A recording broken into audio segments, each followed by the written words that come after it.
स्वागत है आप सभी का Shashi sir official YouTube channel में। बड़े लंबे समय के बाद हम ये वीडियो बना रहे हैं, लेकिन इस वादे के साथ कि आगे भी इस तरह के वीडियोस आपको मिलते रहेंगे। आज हम लोग पढ़ेंगे वर्णिका भाग 2 की कहानी नंबर 3 माँ, जिसके लेखक हैं ईश्वर पेटलीकर। ये जो कहानी है एक गुजराती कहानी है और इस कहानी में बताया गया है कि कैसे बच्चा चाहे स्वस्थ हो या बच्चा अस्वस्थ हो, माँ के लिए वो बच्चा जो है उतना ही महत्वपूर्ण होता है। इस कहानी का लिखने का जो उद्देश्य है, मुख्य उद्देश्य है माँ का प्रेम बच्चे के प्रति बताना। तो चलिए कहानी को शुरू करते हैं। इस कहानी में एक माँ है और उसके 4 बच्चे हैं, 2 बेटे और 2 बेटियां। और ये कहानी जो आधारित है वो माँ की सबसे छोटी जो बेटी है उसके ऊपर, जिसका नाम है मंगू। ये मंगू जो है जन्म से ही गूंगी और पागल है। जब से मंगू का जन्म हुआ है, माँ के लिए पूरी दुनिया मंगू ही है। मंगू में ही माँ की पूरी दुनिया बसती है। माँ मंगू का ही ख्याल रखती है, मंगू के देख रेख में ही अपना समय बिताती है। धीरे धीरे बच्चे बड़े होते चले गए। दोनों बच्चे नौकरी चाकरी करने के लिए शहर में पलायन कर गए, शहर की ओर चले गए और उनका भी शादी विवाह हो गया, शहर में ही रहने लगे। बड़ी बेटी जिसका नाम था कम्मू, कम्मू जब युवा हुई तो उसका भी विवाह हुआ और वो भी अपने ससुराल चली गई। अब घर में बची कौन? माँ और उसकी बेटी मंगू। कभी कभी होता क्या था कि बेटा बहू अपने बच्चों के साथ छुट्टियों में घर आते, लेकिन उन छुट्टियों के दौरान भी बहुओं को एक बात बहुत बुरी लगती कि इतने दिनों पर घर वापस लौटने के बावजूद माँ जो है मंगू का ही ख्याल रखने में व्यस्त रहती। माँ बहुत दिनों पर आए हुए पोते पोती की ओर अपना ध्यान बिल्कुल भी नहीं ले जाती, अर्थात पोते पोती को खेलने खिलाने या उसके साथ उठने बैठने में उतना ज़्यादा रुचि, उतना ज़्यादा इंटरेस्ट नहीं दिखाती। तो जिस कारण जो बहुएं हैं कसमसा कर रह जाती थीं। बेटे तो चलिए माँ का स्वभाव जानते थे बचपन से, इसलिए वे कुछ नहीं कहते थे और रुष्ट होकर सब लोग फिर से चले जाते थे। बाकी सालों भर जो है माँ और मंगू यही दोनों की दुनिया थी। ऐसा नहीं है कि मंगू जन्म से गूंगी और पागल थी तो उसको डॉक्टरों से नहीं दिखवाया गया। भारतीय परंपरा में जितने भी तरह की चिकित्साएं होती हैं, चाहे होम्योपैथिक हो, आयुर्वेदिक हो, अंग्रेजी हो, झाड़ फूक हो, तंत्र मंत्र, जादू टोना, जितने भी तरह की इलाज भारत में प्रचलित है, लगभग हर तरह का इलाज माँ ने मंगू का करवाया, लेकिन सब कुछ करके हार गई। और अंततः डॉक्टरों ने यही निष्कर्ष दिया कि मंगू को यदि किसी अस्पताल में या किसी प्रशिक्षित परिचारिका या नर्स, जिसको परिचारिका या नर्स एक ही बात हुआ, हिंदी और इंग्लिश का अंतर है, अगर उसके देख रेख में रखा जाए तो बस यही हो सकता है कि जिस तरह कुत्ते बिल्ली को अगर आदत दिलवाया जाए तो किस जगह टड्डी करना है, किस जगह पेशाब करना है, तो इसकी सूझ हो जाती है, उसी तरह मंगू को भी इस बात की सूझ हो जाएगी। अन्यथा अगर कोई कह दे कि मंगू का पागलपन पूर्ण रूप से ठीक हो सकता है तो ऐसा बिल्कुल भी नहीं होगा। लेकिन माँ चाहती थी कि मंगू का जो भी इलाज हो, मान लिया कोई नर्स हो या कोई डॉक्टर के देख रेख में रखना हो, तो वो घर पर हो। वो अस्पताल में या पागलखाने में मंगू को रखने के पक्ष में नहीं थी, क्योंकि माँ का स्पष्ट कहना था कि जो पागलखाना होता है वह पागलों की गौशाला होता है, और जिस तरह गौशाले में पशु इधर उधर रहते हैं, कोई उनका ख्याल नहीं रखता, उसी तरह पागलखाने में या पागलों के अस्पताल में मंगू का भी ख्याल नहीं रखा जाएगा। और इस स्थिति में मंगू क्या हो जाएगी? बीमार पड़ जाएगी और हो सकता है मर भी जाए। इसी डर से माँ का स्पष्ट कहना था कि चाहे जो हो जाए, मेरी बेटी का पागलपन ठीक हो अन्यथा ना हो, लेकिन मैं पागलों के अस्पताल में या किसी पागल खाने में बेटी को भर्ती नहीं करूंगी। यह स्पष्ट कहना था किसका? मंगू की माँ का। एक दो बार ऐसा हुआ कि जो मंगू की बड़ी बहन है, कम्मू जिसका नाम है, एक दो बार नैहर अपने लौट कर आई ससुराल से। तो उस दौरान माँ की स्थिति को देखकर उसने समझाया कि देखो माँ, तुमने जीवन भर का पट्टा नहीं लिखा रखा है, तुम इस बात की गारंटी नहीं दे सकती कि तुम्हारे मरने के बाद मंगू भी मर जाएगी। अब ज़रा एक बार सोचो कि कल को तुम मर गई, बूढ़ी तो हो चुकी हो, कल को तुम मर गई तो ऐसा नहीं है कि दोनों भाई जो है मंगू का खर्च उठाने में सक्षम नहीं है। मंगू का खर्च उठा सकते हैं, लेकिन असली जो समस्या है वो टड्डी पेशाब की है। मंगू इस हद तक पागल थी कि टड्डी पेशाब भी कपड़े में ही त्यागती थी, उसको इस बात की भी सूझ नहीं रहती थी। इस चलते कम्मू ने समझाया कि तुम इसको पागल खाने में भर्ती करा दो या किसी अस्पताल में प्रशिक्षित नर्स के पास जो है उसको ले जाओ, ताकि क्या हो, वो सीख सके टड्डी पेशाब करना, ताकि कोई भी किसी के घर में रहे तो उसकी सेवा करने में किसी को दिक्कत ना हो।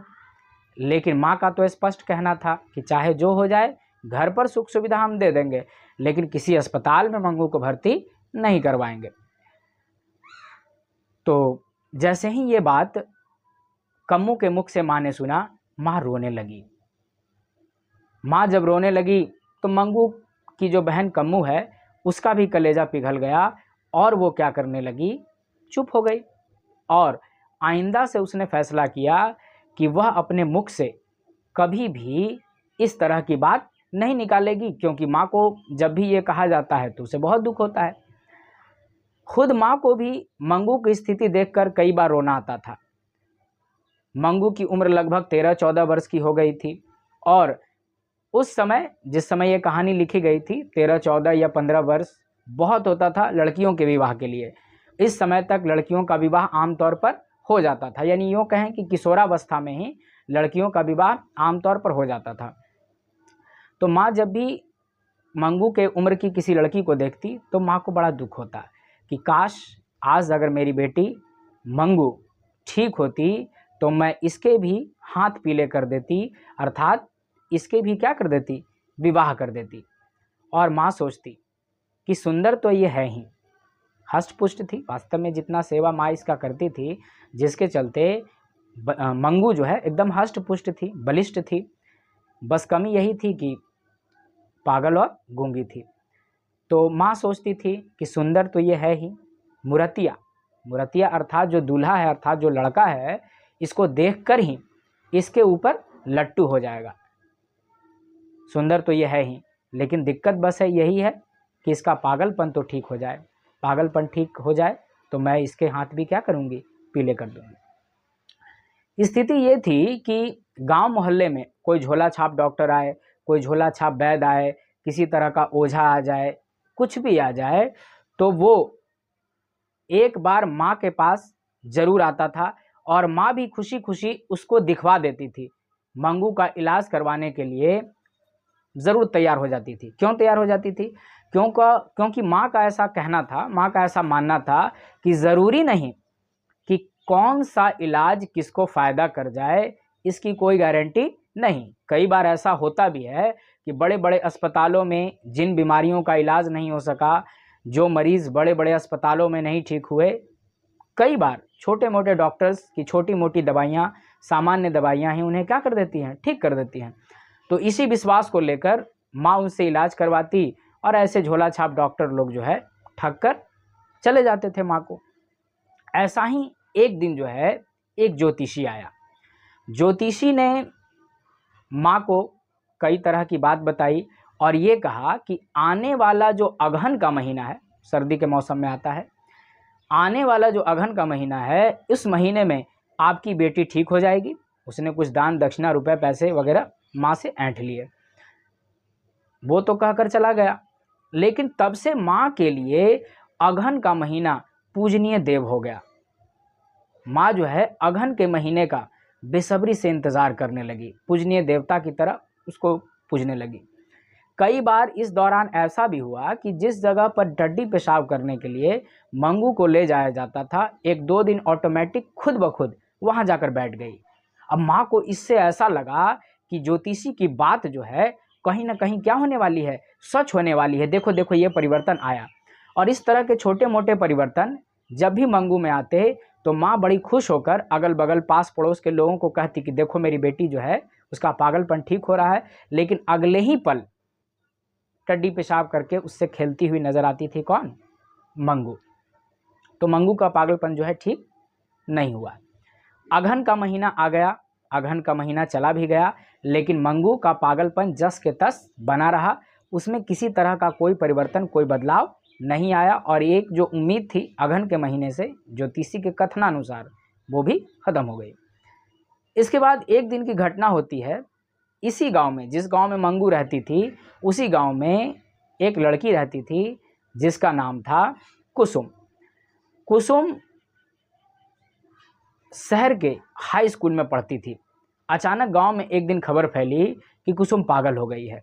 कुसुम के पागल होने का खबर जैसे ही गांव में फैला, माँ सोचने लगी कि अरे ऐसा कैसे हो सकता है, मेरी बेटी तो चलिए जन्म से पागल थी, अब अच्छे लोग भी अचानक क्या हो जा रहे हैं, पागल हो जा रहे हैं, इसमें किसका दोष है भाई।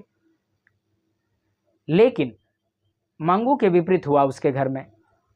मंगू के घर में तो खैर किसी ने उसको पागल खाने में नहीं भर्ती करवाया क्योंकि माँ ने रोका, लेकिन कुसुम की माँ नहीं थी। तो तत्काल मंगू के विपरीत कार्य करते हुए कुसुम के घर वालों ने पागल खाने में, पागलों के अस्पताल में उसे भर्ती कर दिया। अब जैसे ही मंगू की माँ को ये खबर पता चली, मंगू की माँ जो है बेचैन हो गई। उसको यही लगने लगा कि कुसुम की माँ नहीं है, इसीलिए लोग उसे मरने के लिए कहाँ भेज दिए, पागल खाना में भेज दिए। अब जो है मंगू कह रहे हैं कुसुम की माँ नहीं है, इसलिए कुसुम को मरने के लिए पागल खाना में भेज दिया गया है। कुसुम जो है कुछ ही समय बाद तबीयत खराब हो जाएगा और मर जाएगी, वो अब बचने वाली नहीं है। माँ का ऐसा मानना था, क्योंकि माँ तो पागल खाने को या पागलों के अस्पताल को गौशाला मानती थी, इसलिए माँ को ऐसा लगा।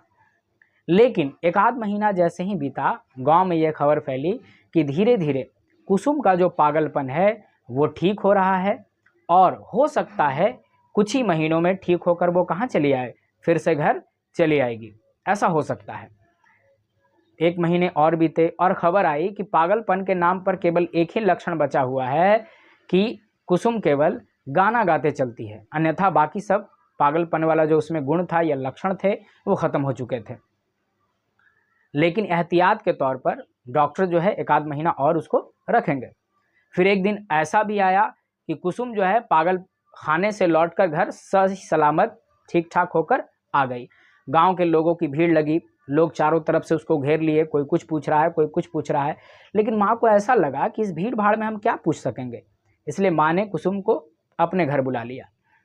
माँ ने कुसुम से पूछा वहाँ के डॉक्टर कैसे थे, नर्स कैसे थे। कुसुम ने बताया कि देखिए माँ जी, वहाँ के डॉक्टर और नर्स जो है बहुत अच्छे से ख्याल रखते थे, हर मरीज को सही समय पे खाना, सही समय पे दवाइयाँ, रहने सहने, उठने बैठने सोने, सब की व्यवस्था जो है बहुत अच्छी दी जाती थी माँ जी, इसलिए आप तनिक भी चिंता मत कीजिए।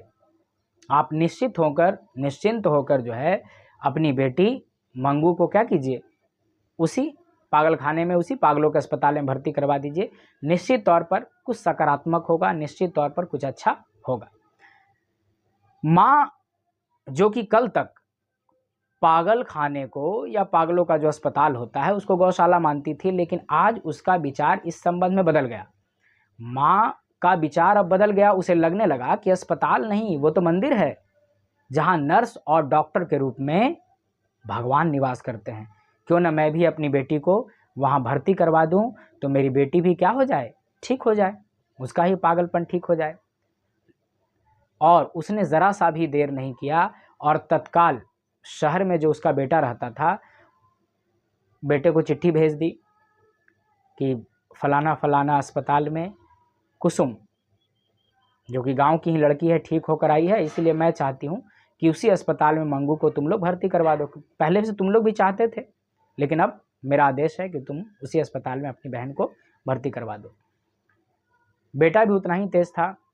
शहर से जब आया तो मजिस्ट्रेट से ऑर्डर लेकर ही लौटा। किसी भी पागल खाना में जब किसी पागल को भर्ती करवाया जाता है तो इसके लिए मजिस्ट्रेट से ऑर्डर लेना पड़ता है। तो बेटा भी ऑर्डर लेकर ही घर पहुंच गया। बेटा जब घर आया, चिट्ठी मिलते ही तो माँ उदास हो गई। माँ को इस बात का भी बुरा लग रहा है कि किसी और काम के लिए बुलाते तो बेटा इतनी जल्दी नहीं आता।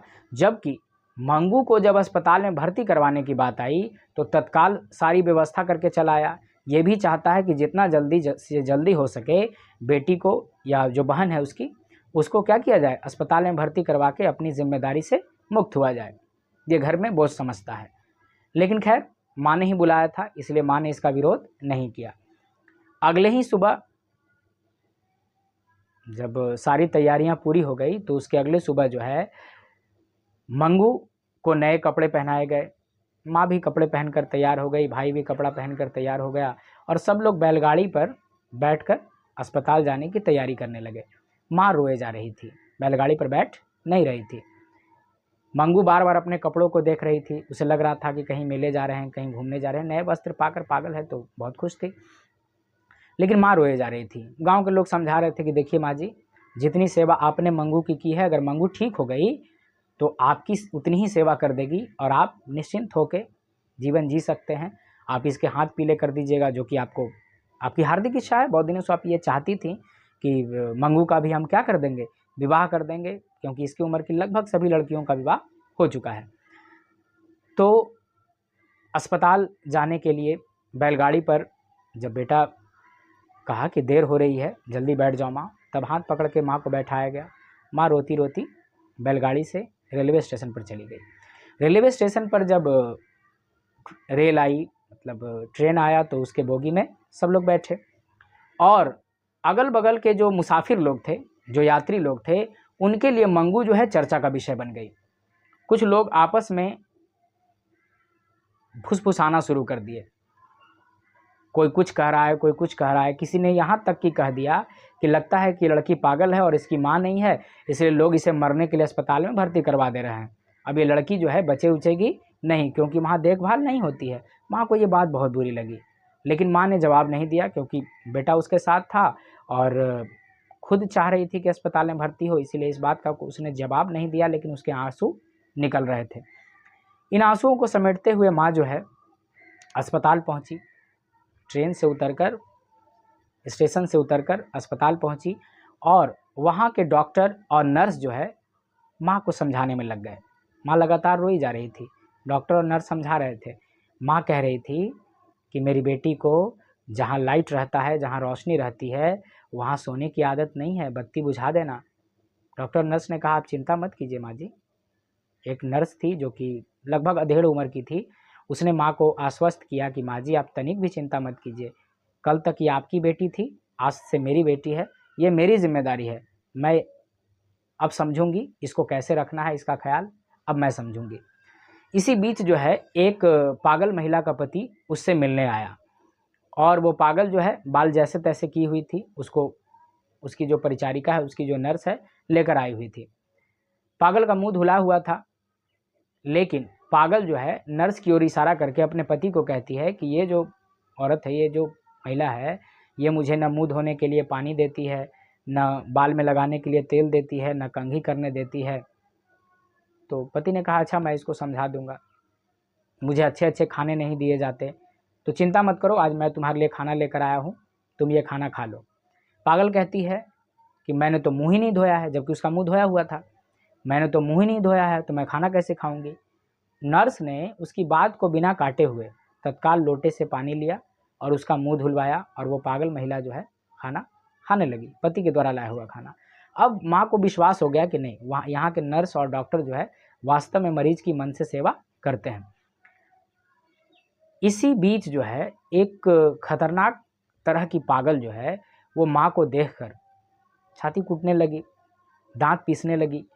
माँ जो है डर गई। उसको लगा कि अरे इस तरह के खतरनाक पागलों के साथ यदि मेरी बेटी को रखा जाएगा तो वो तो मेरी बेटी को मार ही डालेगी।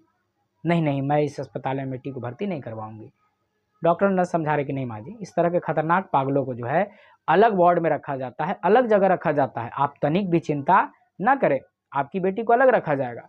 माँ अब जिद पकड़ ली कि नहीं, मुझे वह कमरा दिखाओ, मुझे वह रूम दिखाओ जिसमें मेरी बेटी को रखा जाएगा। लेकिन डॉक्टर नर्स तैयार नहीं हो कि नहीं, हमारे अस्पताल के नियम के खिलाफ है, आप चिंता मत करें, देख रेख की जाएगी।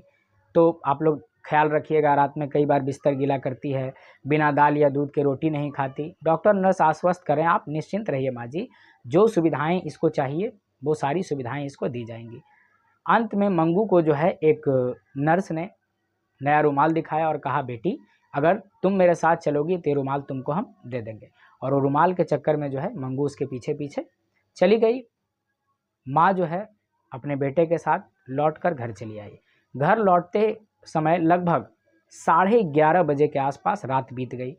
उनके पड़ोस में जो है, जो पड़ोसी रहते थे वो दूर के उनके रिश्तेदार भी लगते थे, उन्होंने खाना बना रखा था। लेकिन जब बेटे से पूछा गया खाना खाने के लिए तो बेटे ने ना कह दिया। तो उन लोगों की हिम्मत नहीं हुई कि माँ से क्या कर सके, पूछ सके। बेटा बाहर दरोजे में सोया हुआ है, माँ जो है कमरे में अंदर सोई हुई है। माँ रो रही है मंगू को याद कर करके, और बेटा मन ही मन सोच रहा है कि माँ तू चिंता मत कर, तेरे मरने के बाद भी मैं वादा करता हूँ, मन ही मन सोच रहा है ये बात, कि मंगू का जो है ख्याल रखूँगा, उसे कभी अपने से अलग नहीं करूँगा। ये बात कहता बेटा।